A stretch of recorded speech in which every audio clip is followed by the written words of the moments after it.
நான் தேடி உணவு கேட்கலாம்.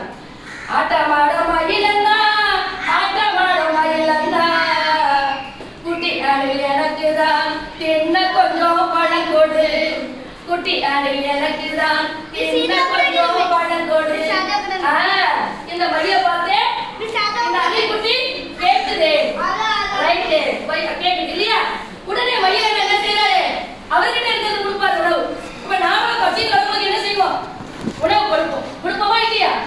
கொடுப்போம். அதே போல அந்த மயிலண்ணா சொல்றாரு, அவர்கிட்ட என்ன இருக்குன்னு பார்த்து சொல்றாரு. என்ன சொல்றாரு? வெள்ளரிக்காய் வெள்ளரிக்காய் காய்ச்சிருக்கு, இளஞ்செடி நிறைஞ்சிருக்கு, செவ்வாழை சிவந்திருக்கு, கொய்யாவும் பழுத்திருக்கு. என்ன சொல்றாருன்றா? வெள்ளரிக்காய் காய்ச்சிருக்கு, எள்ளுச்செடி நிறைந்திருக்கு, செவ்வாழை பழுத்திருக்கு, கொய்யாவும் பழுத்திருக்கு இல்லையா? செவ்வாழை சிவந்திருக்கு, கொய்யாவும் பழுத்திருக்கு. வேண்டியதை நீ எடு, வேண்டியதை நீ எடு அப்படின்னு மயிலத்தை சொல்லிட்டாரு. என்ன வேணுமோ எடுத்து சாப்பிடு. உடனே அணில் என்ன செய்யுது?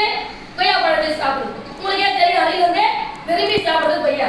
அப்படியே செவ்வாழை சாப்பிடுது, வெள்ளரிக்காய் சாப்பிடுது, எல்லாமே எடுத்து சாப்பிட்டு பசி ஆரம்பிக்குது. பசி ஆரம்பிச்சு சும்மா இருப்போமா? போயிட்டே இருக்காரு அணில் குட்டி. போயிட்டே இருக்கும்போது விளையாட போறது என்ன வந்துச்சு? இப்ப நமக்கு தாகத்திட்டு பசி தீர்ந்தால் விளையாட்டுல இருக்கும். விளையாட போறாரு. விளையாட போற வழியில நாய்க்குட்டியை பார்த்துட்டாரு. நன்றி உள்ள நாயண்ணா, நன்றி உள்ள நாயண்ணா, குட்டி அணில் என்னோடு கொஞ்சி விளையாடவா, குட்டி அணில் என்னோடு கொஞ்சி விளையாடவா. நாய்க்குட்டி சும்மா இருக்குமா? வா விளையாடலாம். மகிழ்ச்சியான பாட கேட்டு நாய்க்குட்டி பாட பழகிச்சு. என்னன்னு? செவந்திப்பு தோட்டத்திலே செவந்திப்பு தோட்டத்திலே சேர்ந்து விளையாடலாம், கேழழகு கொல்லையிலே கேழழகு கொல்லையிலே குதித்து விளையாட